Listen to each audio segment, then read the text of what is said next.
अहम खबर शामिल करें। आपको बताएं कि खाने पीने और इस्तेमाल की दीगर अशिया पर चनार ले जाने वाले ट्रकों को फिलहाल रोक दिया गया है, जबकि खैबर पख्तूनख्वा हुकूमत के तर्जुमान बैरिस्टर सैफ कहते हैं कि 80 ट्रकों पर मुश्तमिल काफिला आज पारा चनार जाना था। इस मुतालिक मजीद क्या तफसीलात हैं, ब्यूरो चीफ पेशावर ज़ाहिर शाह शराजी से जानते हैं। ज़ाहिर शाह शराजी, बताइएगा, ट्रकों का काफिला रोक दिया गया है?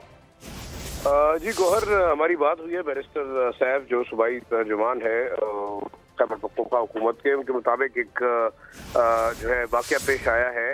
डिप्टी कमिश्नर जावेद मसूद, उनकी गाड़ियां जो कि इस वक्त इस तमाम इलाके के अंदर सिक्योरिटी के जायजे के लिए गई थी, बगन के करीब उनके ऊपर नामालूम अफराद ने फायरिंग की है। नतीजे में जावेद मसूद जो है वो जख्मी हुए हैं और इस वक्त जो है वो काफिला जो कि आज सुबह तकरीबन 10 बजे रवाना होना था, उसे फिलहाल रोक दिया गया है। सिक्योरिटी के इंतजाम को जो है वो बेहतर बनाने की कोशिश की जा रही है।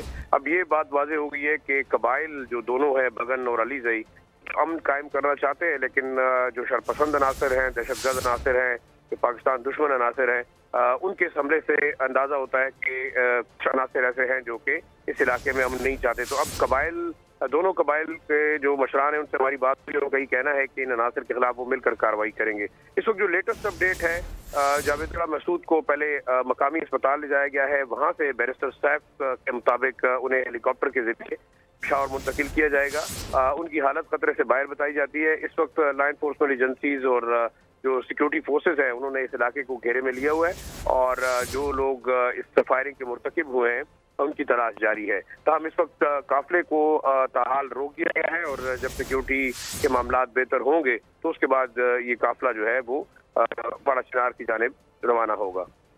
काफिले को ताहाल रोक दिया गया है। ब्यूरो चीफ पेशावर ज़ाहिर शाह शराजी तफसीलन आगाह कर रहे थे। आपका शुक्रिया। सब्सक्राइब करें और बेल दबाएं ताकि कोई खबर रह न जाए।